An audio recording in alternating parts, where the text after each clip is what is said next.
Yay, everybody. Mark Wojtasiak here with Vectra. Super excited to be joined by John Grady from ESG to talk about the evolving role of NDR, something near and dear to our hearts here at Vectra. And obviously, as you'll see through the course of this discussion, our friends at ESG as well. But before we get started, let me do a few housekeeping items here. John and I both enjoy engagement and discussion, so please, if you have questions over the course of the discussion, please put them in the Q&A box. We've included some additional resources that you can download at the bottom of the screen there, and obviously at the end will be a little survey to provide feedback on the session. So please don't be shy and engage. We'll keep this as conversational as possible. So as I said, here are your two co-presenters, myself. I am the product marketing leader here at Vectra. And we partnered closely with John and the ESG team on some research of NDR power users. So your peers, people like yourselves that have invested in NDR, why they've invested in it, what challenges were they facing, what benefits are they getting from the technology, where do they see it going, all sorts of great insights from our survey respondents here that we'd love to share with you.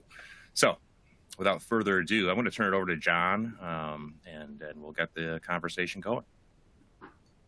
Perfect. Thanks, Mark. Just wanted to start with some background on kind of why we did this study.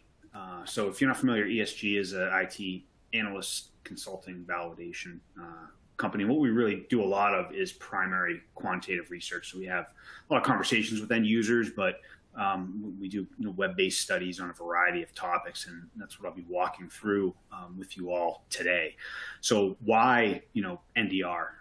It's a really dynamic space, and it's a discipline that a lot of organizations are struggling with when we think about threat detection and response more broadly. A lot of challenges that organizations are facing. So we want to understand kind of what those were, in part to put kind of NDR in context and really understand how it can help, what some of the key capabilities organizations are looking for in NDR tools, how those tools fit in the broader TDR landscape, and ultimately some of the benefits that organizations that are using NDR are seeing from the use of those solutions.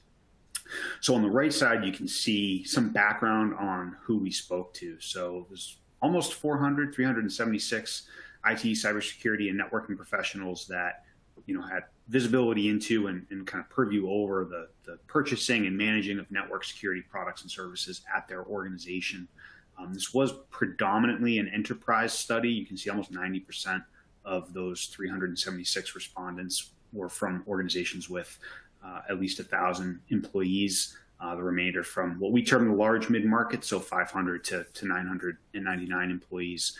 And it was horizontal. So, we have representation across finance, manufacturing, retail, services, so on and so forth. Really wasn't any specific industries that we targeted here. Really, goal was a representative sample across different verticals. And as Mark said, I think one of the most important aspects of this was that 93% are currently using NDR tools. So really, this was a sample of users and organizations that have prioritized NDR. And so as we kind of walk through the data, I think looking at it through that lens, understanding, where their focus has been, what they're looking for in these tools, and kind of the success that they're seeing can hopefully help shape, some of your planning and your strategies moving forward when it comes to NDR. So briefly, just in terms of the agenda, start high level and look at some of the challenges and organizations are facing with regards to TDR and kind of big picture kind of view broadly, and then drill down into how NDR can help solve some of those issues and those challenges. And then that kind of dovetails naturally into some of the requirements for effective NDR strategies and kind of tool requirements and things like that. And then I will wrap up with some key takeaways.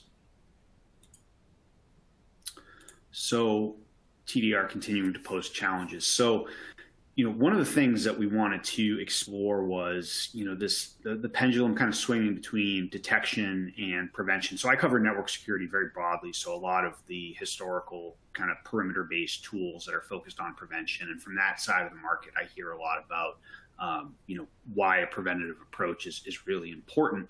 And we want to understand from a user perspective, thoughts on detection. You can see kind of resounding consensus that detection-based tools are well positioned to defend against modern attacks, that you need to apply, levels of intelligence and analysis that you can't always do in line. And so you need, a layered approach. And as attacks become more sophisticated, detection-based tools are really in, a good position to detect those types of attacks. But that said, a majority agree that when there's lags between attackers exploiting systems and then, your security team actually detecting those attacks, attackers have too much time. We've seen a lot of, statistics on dwell time and how long it takes organizations to detect attacks. And when that becomes, elongated, it can lead to a number of issues. So it's obviously, a really important consideration that, even if you're focusing on detection, making those detections quickly and accurately is paramount. And really, everything on this slide in a lot of ways points to, why that can be difficult, and at the same time, why it's so important. So almost 4 out of 10 of the organizations we spoke to said that threat detection and response broadly is more difficult. So that's not a terrible percentage, but you can see on the right, the number of challenges that they face. Even if they don't think it's getting harder, they're still dealing with a lot of issues across different aspects of the environment. And really it comes down to scale in a lot of cases. So, not reading through each and every one of these, but kind of summarizing. Obviously, cloud usage is complicating the picture quite a bit. More and more organizations prioritizing shifting resources into infrastructure as a service environments. So the enterprise network is becoming more distributed and diverse, and obviously it's more difficult to maintain consistent visibility and control across those different aspects of the environment and different types of resources as that occurs. At the same time, more devices on the network. So we've seen, obviously, IoT continue to expand, and then from a user device perspective, BYOD has been an issue and a trend for quite a while, but the pandemic really brought that back into form. And now as people go back to the office, how you kind of, manage those devices and visibility across all those different devices and things like that can become more challenging. At the same time, attackers know this, so they're targeting different parts of the environment. Threats are becoming more sophisticated. They're becoming higher in volume. And so all this kind of conspires to make the workload that SOC analysts are dealing with, higher and more difficult. So that was the most common response given at the top of the list, cited by 45% of respondents.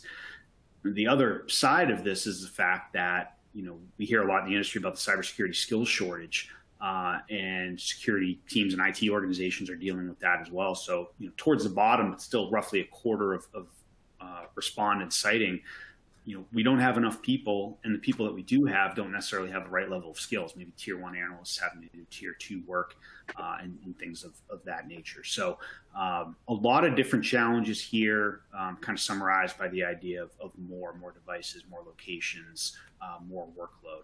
So Mark, I'll actually ask you on this slide, does this dovetail with what you're hearing from your customers and prospects?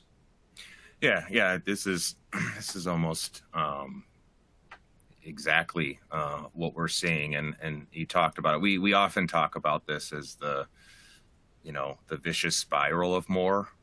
If you look at a number of these respondents, the word more or increase The word more, the word increase or raising or whatever it might be, it's this notion of more, right? So, more attack surface.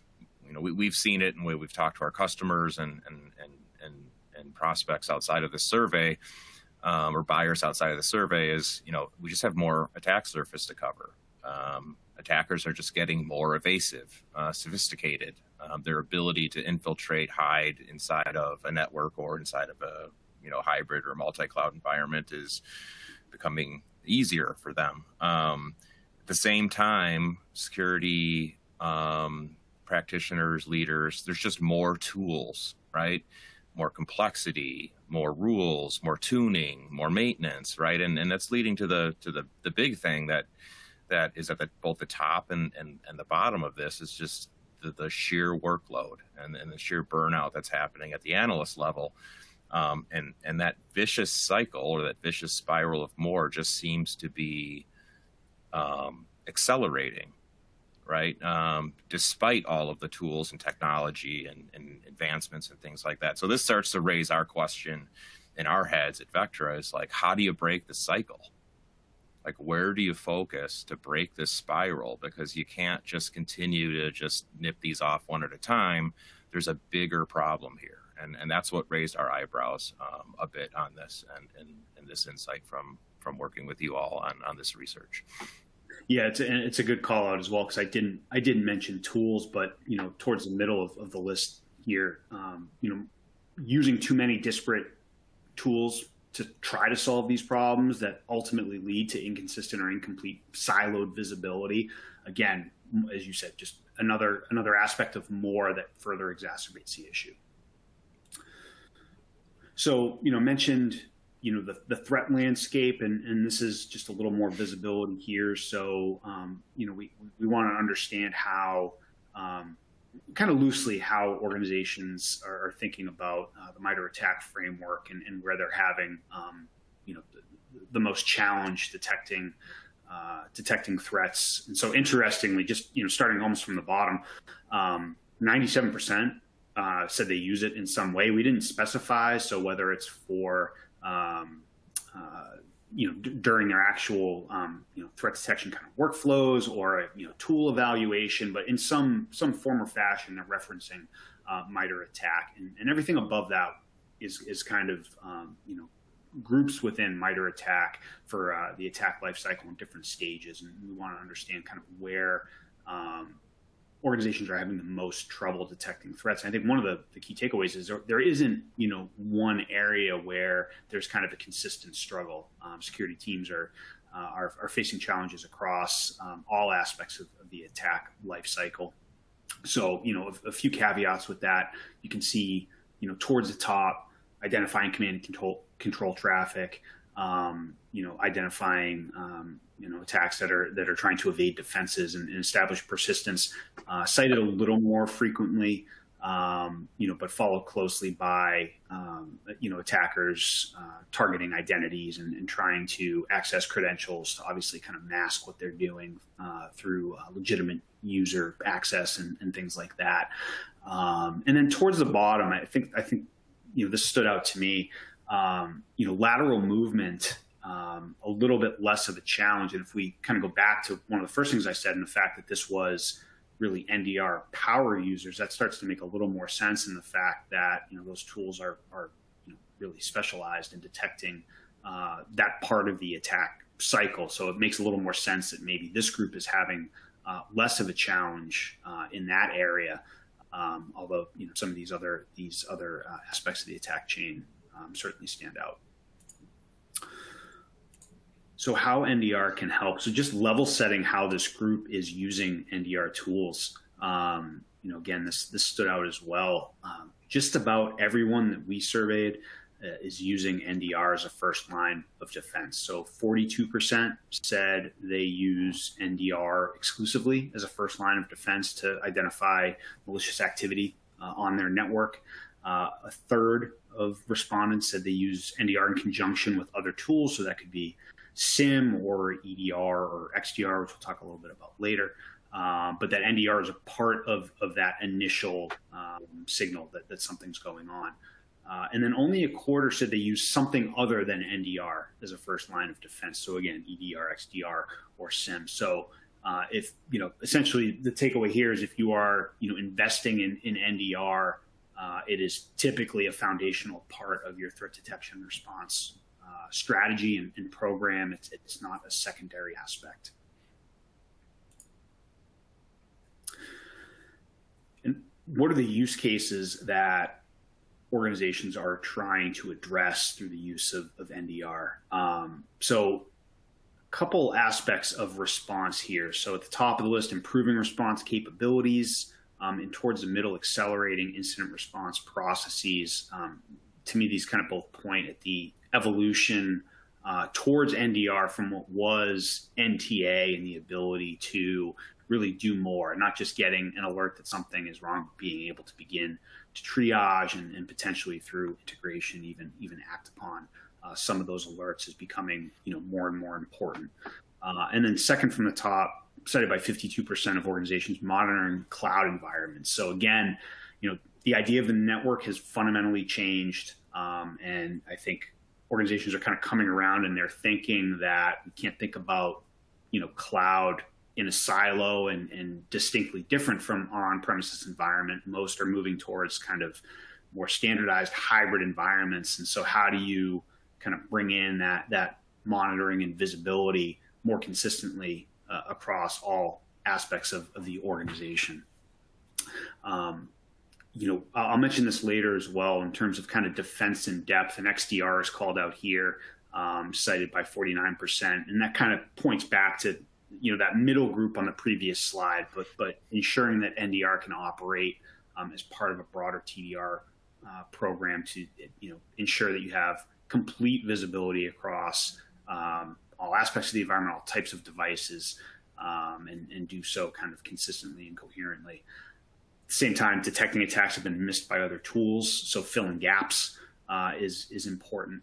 And then a couple other things here, enabling threat hunting. Obviously, when you think about EDR, there's limitations there relative to agents, and so network-based approaches can offer some value add there, and supporting forensics activities as well. So I think this was pretty comprehensive, Mark, but anything either stand out to you or any other use cases that you see prospects or customers focusing on? Yeah, these are consistent. I think that what we see and we'll call it out in improving response capabilities, within that investigation capabilities. So we think of response as both investigation and remediation. So how, so I see that tends to be one of the top things. Monitoring cloud environments, or another way we think about that, and what we hear from our customers is often, hey, we need to. I don't want to use tool consolidation as an argument here, but they talk about a single source of truth, right? So not only we talked about first line defense on a few slides ago, but we often hear, hey, what's my single source of truth for what's happening inside my environment, my hybrid cloud environment, my multi-cloud environment, even my on-prem environment. And that's where, a lot of, NDR, and I think we'll get into this, John, a little bit on, what is, the network isn't what the network used to be, right? It's very hybrid, multi-cloud, and getting that visibility, understanding of how attacks are progressing across the cyber kill chain, hence a couple slides ago, for our customers, right? And so a lot of these are very consistent with what we or what we hear from our customers as well. It's interesting that I don't know if the data got cut off, but there's some compliance use cases and things that don't rise to the top here. But this feels very SOC heavy, right? The key use cases tend to be very security operations center oriented. Is highly consistent with where we're focused, obviously. Yeah, 100%. So in terms of why organizations are using NDR, I found this really interesting in that most of these are really more positive reasons as opposed to, looking for, alternatives to other tools. There's some of that.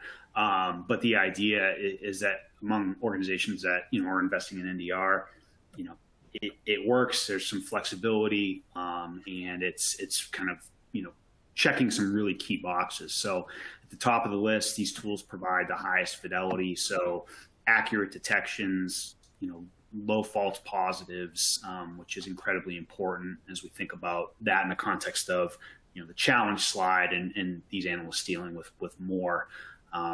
Along those lines, ease of use. So NDR tools, easy to deploy, easy to manage. I mentioned on the previous slide the issue with agents, and as you think about cloud in particular, and organizationally having to work across cloud operations teams and developers, and getting involved in their workflows can be difficult and impact their efficiency, which, as important as security is, it can't impact the business negatively and kind of get in the way of revenue generation and progress and things like that. So network-based tools provide security teams an opportunity to maintain that visibility and control without, asking some of those other teams to, change what they're doing or modify their processes.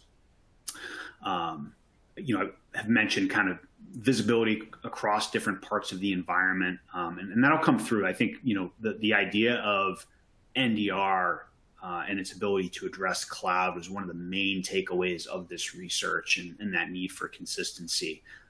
So that's a key reason for use. And we've talked about defense in depth as well. And then, something that doesn't get appreciated quite as often is the idea that these tools are out of band and more tamper-proof than other tools. If you think about what attackers do, once they compromise, an endpoint, the first thing is typically to disable that, EPP or EDR agent, disable logging and things like that. With network-based tools, they can't do that. So Mark mentioned kind of single source of truth, and in some ways that comes through here with the ability to know that what you're seeing is legitimate and not impacted by attackers.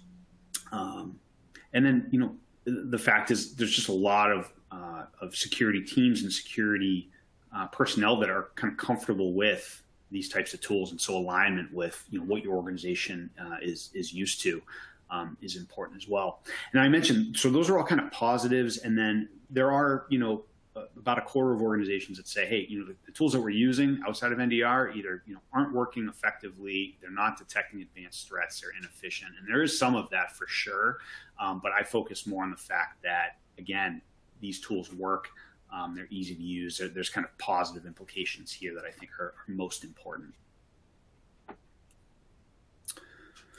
So some of the requirements, and we'll start with attributes for NDR tools. And unsurprisingly, this kind of should map back to use cases and pain points and reasons why organizations at a higher level are looking at NDR.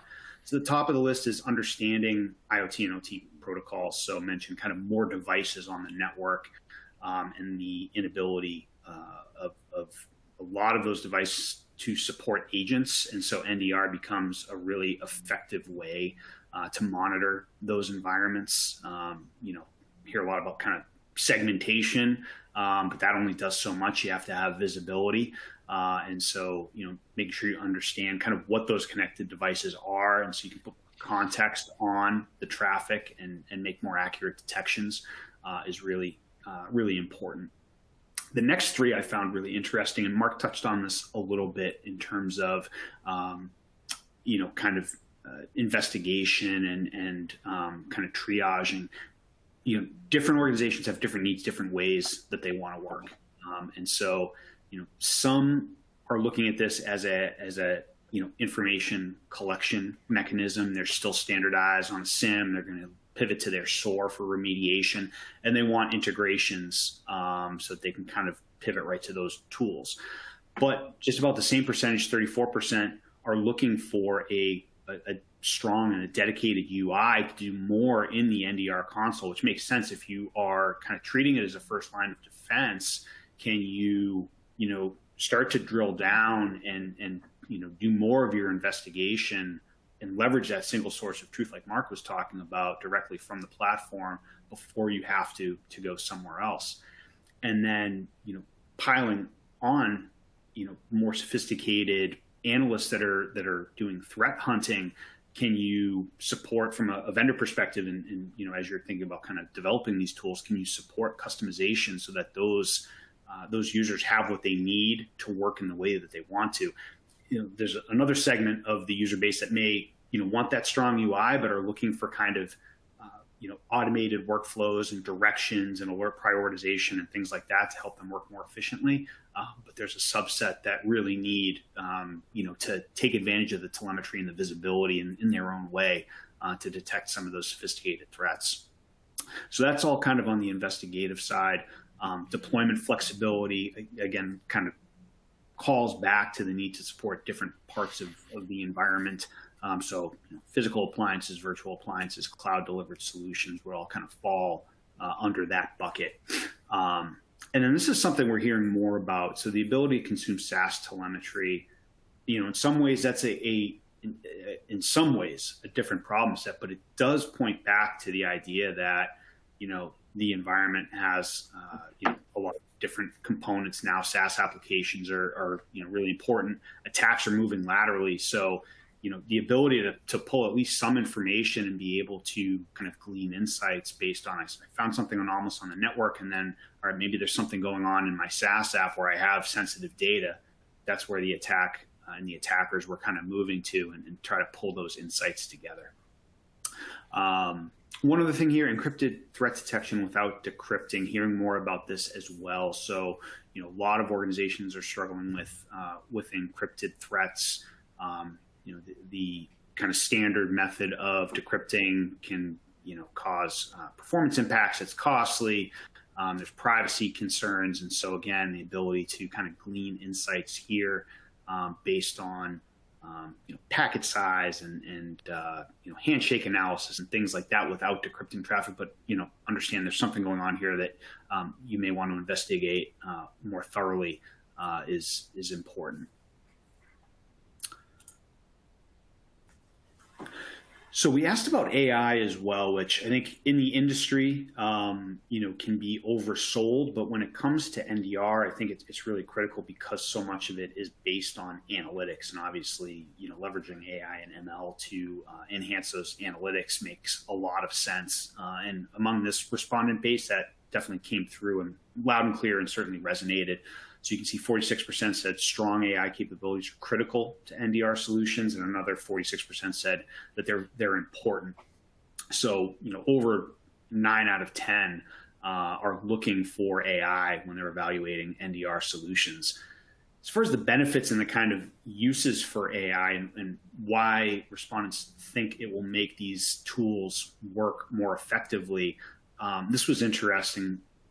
Detection, accuracy, and speed stood out. As you can see at the top of the list, about 60% believe that AI will help from that perspective, but also, helping these tools kind of work more efficiently in terms of device identification, prioritizing, or essentially starting to automate kind of workflows and analyst responsibilities through AI. So, we've seen in this market focus on, curating alerts and trying to remove a lot of the noise. And obviously, it makes sense that AI can help accomplish that.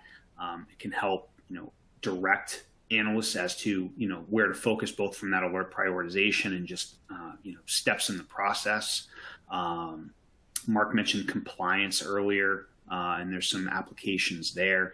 And then, automated response capabilities. Not all organizations are willing to move forward quite yet with this, but it's certainly on the radar. And as technology kind of evolves and moves forward, I think we'll see more and more of this, and certainly an area where AI can benefit.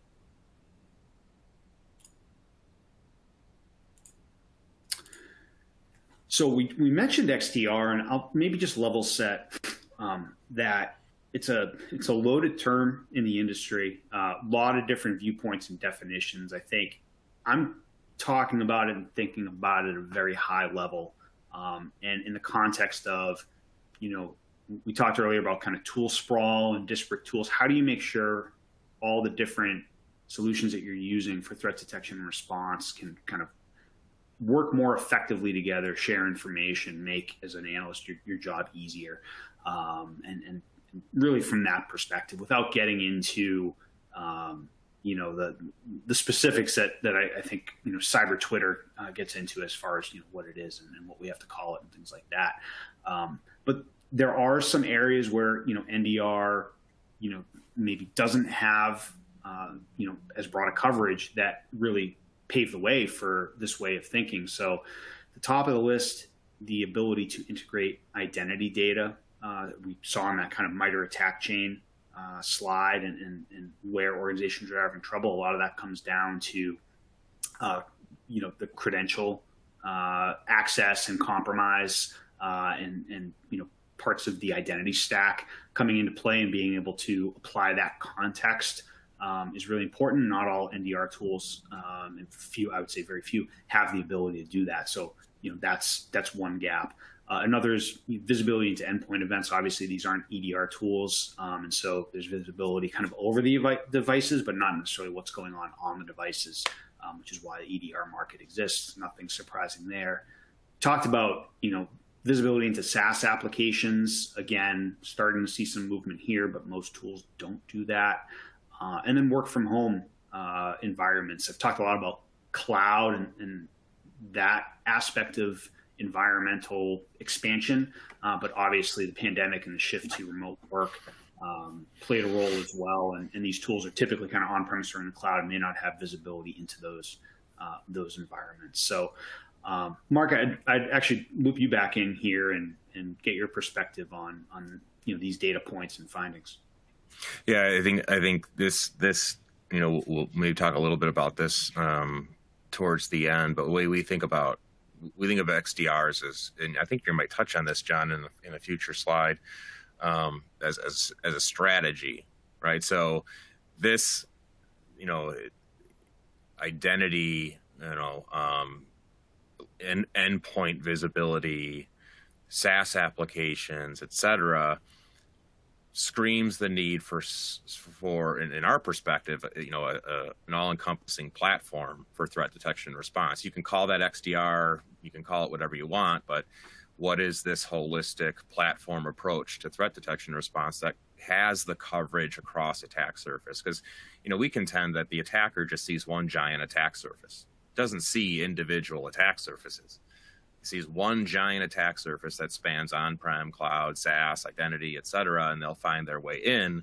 So is XDR the answer to that, or AKA XDR, or is it, I think we need a platform approach to threat detection that takes into effect the entire attack surface. And we'll talk a little bit about that, but it'd be interesting to see how this, what the respondents said about relative to XDR.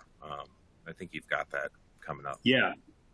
Next, it's this slide. And again, I think on the left side is directionally where organizations are, with their deployment. And I think we loosely defined it, but again, I would put the caveat there. It's going to mean different things to different organizations, but the takeaway is really, it is on most organizations' radar for the reasons that Mark laid out and the challenges that we kind of set forth at the beginning. They're looking at, this as a strategy to address some of those challenges and some of those issues.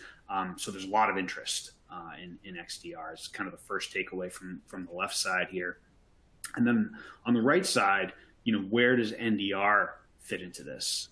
Because, I've kind of skirted around, but for some XDR is synonymous with kind of EDR plus. And I think our research found that for a lot of users, that's really not the case.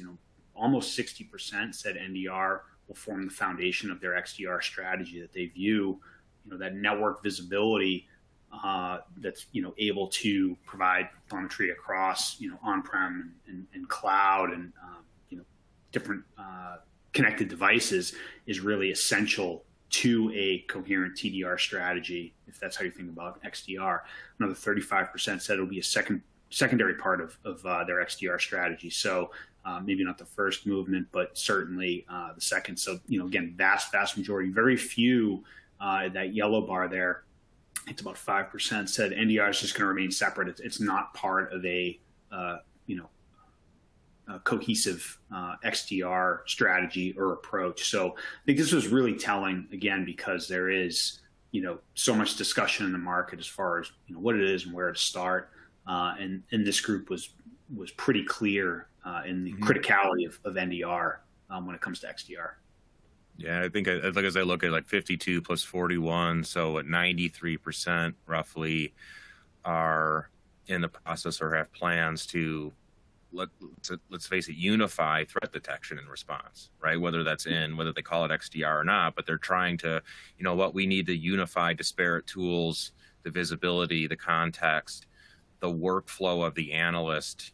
We see tool pivoting as a big part of analyst burnout too, is like, I've got so many tools that I need to jump to and from in order to investigate an attack, so consolidation of tools and that visibility into a single platform is becoming a top priority for 93% of people, at least in this survey. Yeah, no, I think that's the main takeaway. Well said. And I think just before I wrap up with some key takeaways, I mentioned cloud before. And again, this stood out as well. We asked what tools are critical and kind of best suited for, aggregating cloud telemetry and providing that visibility. And NDR was at the top of the list, obviously cited by 40%, followed by XDR. But as we just saw from most organizations, that is centralized on NDR, so that's still an aspect. So, really 70% are kind of pointing to NDR in some form or fashion. And then towards the bottom, a much more limited percentage either said tools from CSPs, and I think that is a reflection on the fact that most organizations are multi-cloud, and if you start using those types of tools, that just further exacerbates sprawl and that siloed visibility. And then only 13% said EDR, again, because of some of the agent issues and drawbacks that we mentioned earlier. So quickly, just a few key takeaways, just kind of summarizing again what we talked about. Again, analysts have more on their plate than ever before. The network's more complex, more diverse, more distributed. Threats are more sophisticated, and the threat volume continues to increase. And that all contributes to workload. And again, most organizations are dealing with fewer skills and a shortage of people. So it's become, a challenge for most organizations. And so because of all that, a lot of teams are turning to NDR because it's effective, it's easy to use, and it provides, a consistent level of visibility. And when implemented correctly, can help alleviate a lot of those issues that organizations and security teams are facing. That said, a couple, high-level kind of attributes to look for: flexibility. So that's deployment flexibility and kind of management and investigative flexibility, so that different personas in your organization can work, as they best see fit, how they want to, and you can kind of grow with the solution over time and add additional use cases as you go.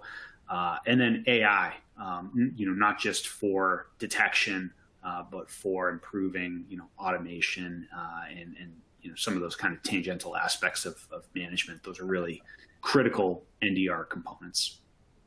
So Mark, I'll pause there and hand it back to you. Yeah, thanks, John. I love research like this and partnering with ESG and John on this in particular, because, if we had to sum up a lot of the insights from this, and we talked about this over the course of the conversation, I'm going to go back to this, right? I'm going to go back to, one of our key takeaways, and we've talked about this a little bit today. This notion of the spiral of more, right? And from some of the findings here, from you look at the key challenges, you look at use cases, et cetera, the findings of the research. Let's just face it, there's just more attack surface, right? And I alluded to this earlier, and the attackers are becoming more evasive. There's more tools, alerts, rules, leading to more burnout. And then fundamentally, I love pairing this with other research that we've done at Vectra, and this goes back to almost the first slide John walked through, where I think it was like 69% was, hey, attackers are progressing and we can't see it. There's too much time for them to do that. We call it the unknown, right? And we found that 7 out of 10 think they might be breached, but they don't know it. And it's like, how do you begin to address this problem, right? This is a fundamental problem of threat detection and response. Is, are we compromised? If so, how do we stop that from progressing into an exfiltration event or a breach? And how quickly can we do that? So one notion is breaking the spiral, right? I talked about this a little bit when we talked about challenges with John on, if you can probably look across all the challenges and they all had the word more in it, or increasing or whatnot. And we would contend there's always going to be attack surface expansion.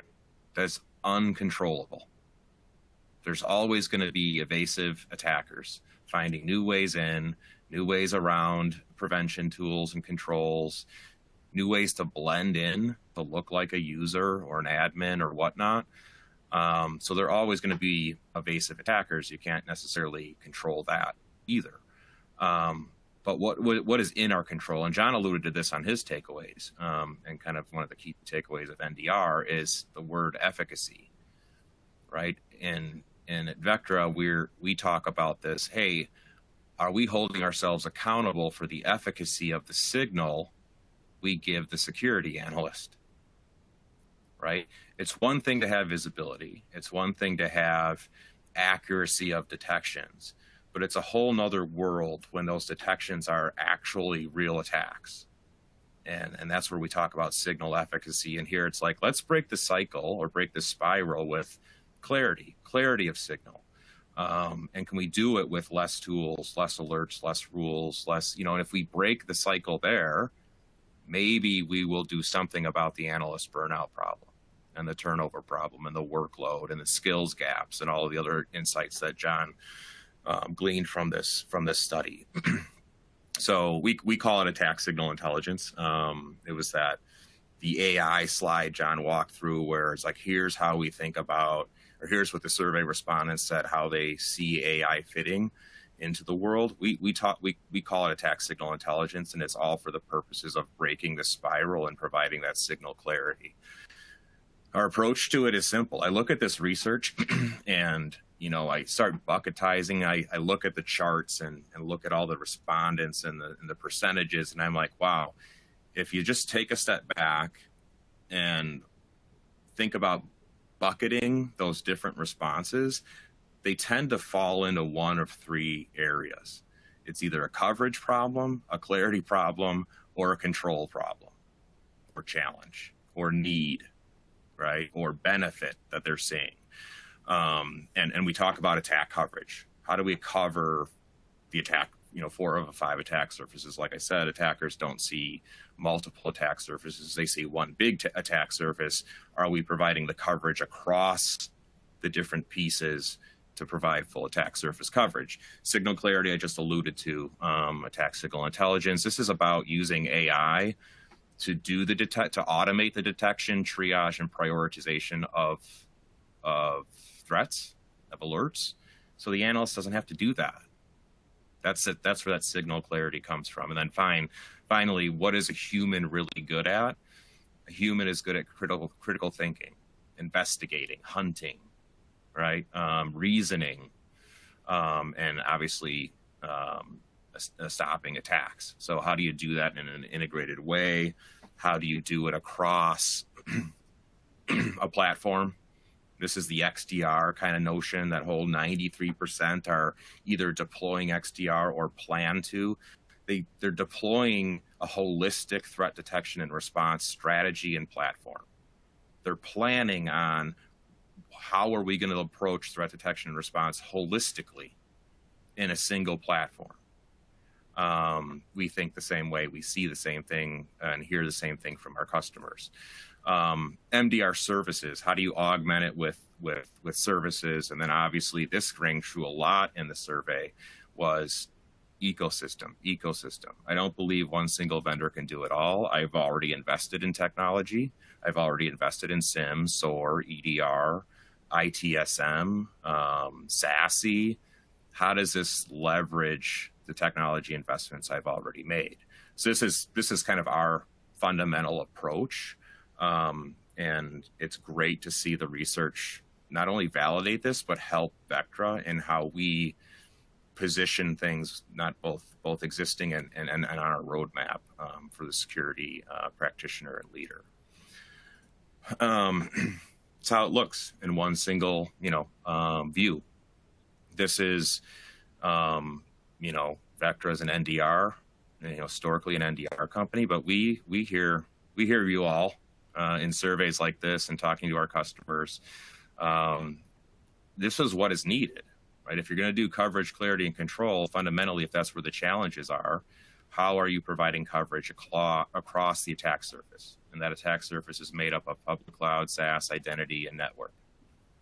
How are you providing clarity with what we call attack signal intelligence? But this is basically how are you leveraging AI to alleviate the analyst of the mundane manual tasks of detection, triage, and prioritization of alerts?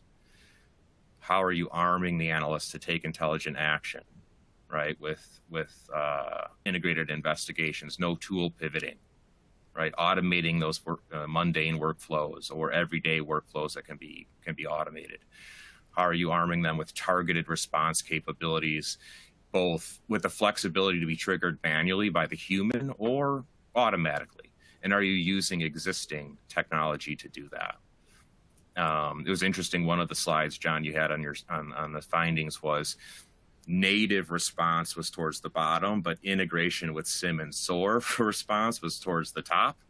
And that just screams, I've invested in response capabilities. I have controls.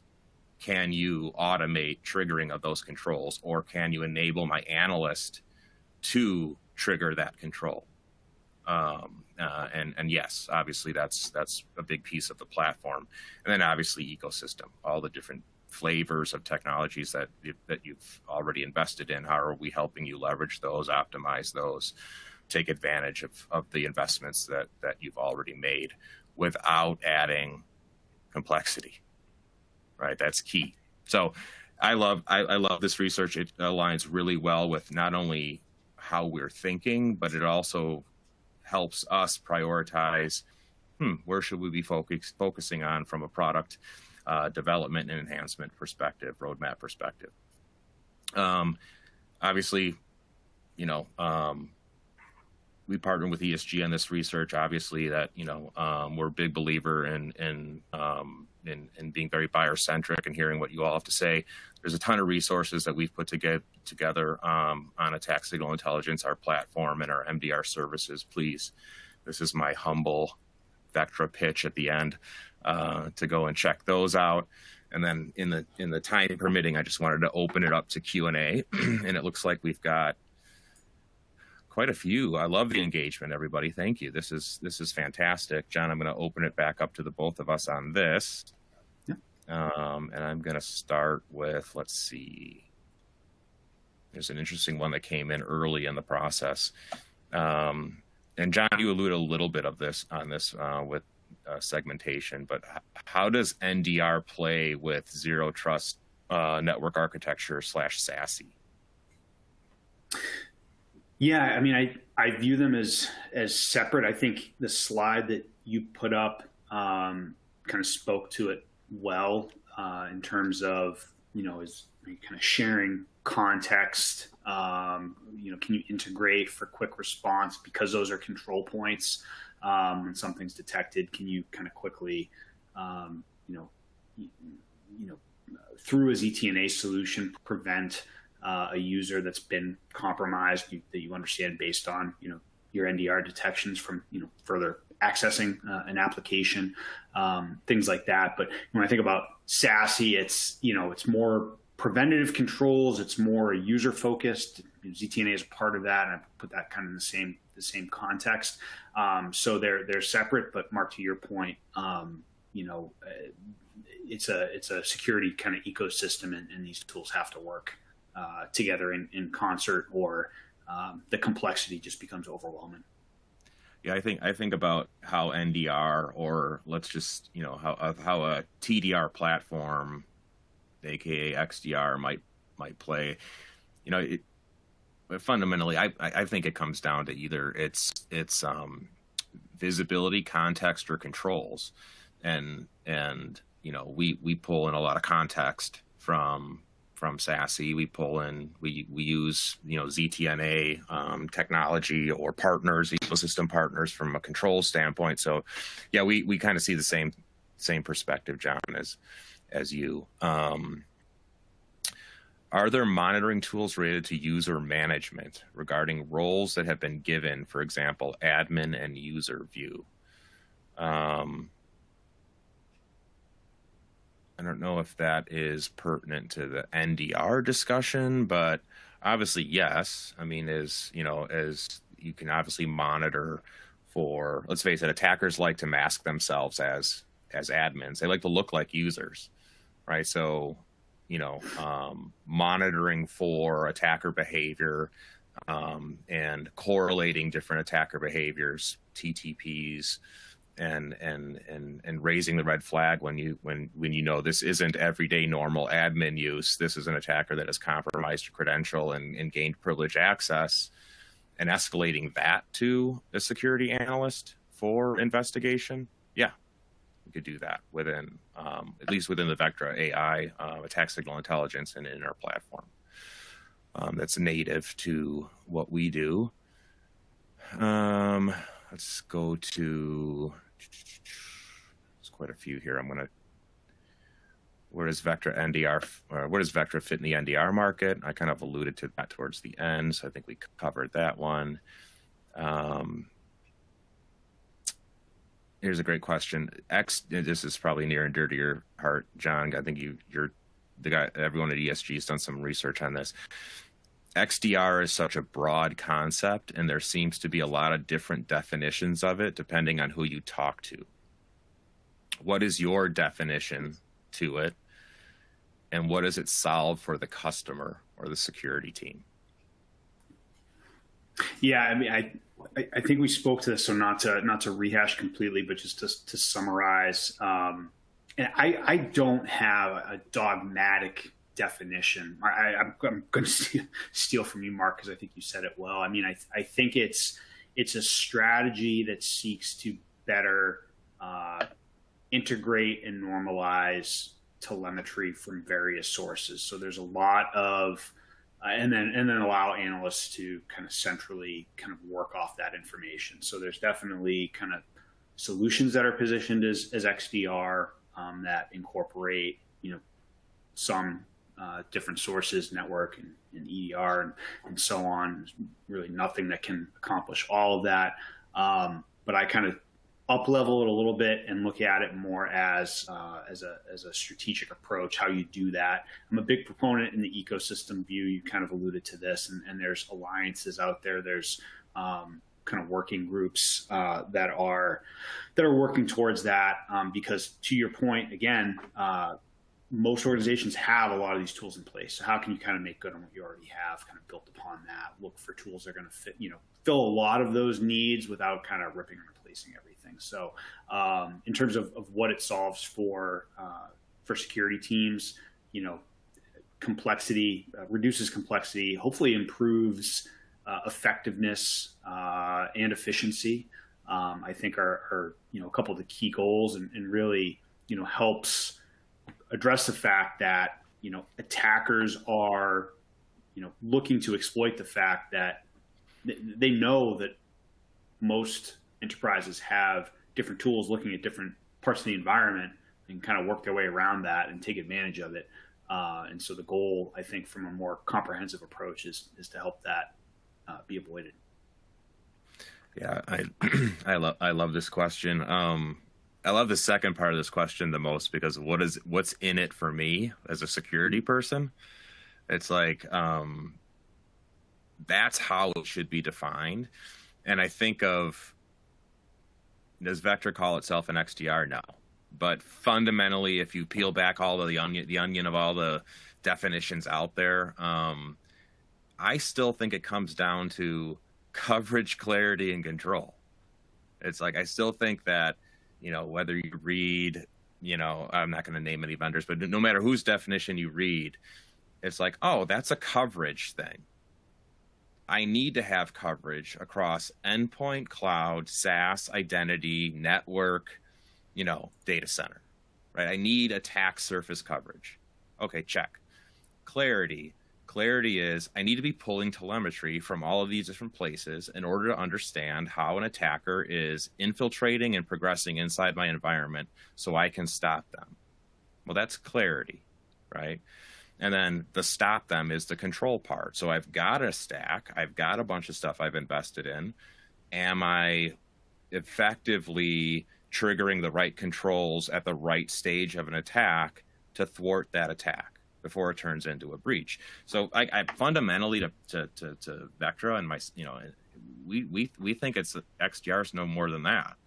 It's like, get the coverage, provide the clarity, implement the controls, and do it across the entire attack surface. Do it in a way that, we use the term things like an attacker. Sees what the attacker sees, right? And if you can do that, then are you XDR? Sure, if you want to call yourself that, but we just think of it as more holistic threat detection response platform and services. I mean, not underestimate the role of MDR in the world of quote unquote XDR. Awesome. Well, thanks everybody. That was an awesome engagement and questions. I appreciate the time. I hope you enjoyed the session. I know I enjoyed working with John and the ESG team on this research. I think it's fantastic. We'll do more of this. If this is recorded, so if you want to view it again or share it, what have you, please do so. John, as always, thank you. Appreciate the partnership and sharing our insights with the group today. Yeah, same here, Mark. Really appreciate your partnership as part of this study, and definitely enjoyed the conversation. Awesome. Thanks, everybody. Thanks.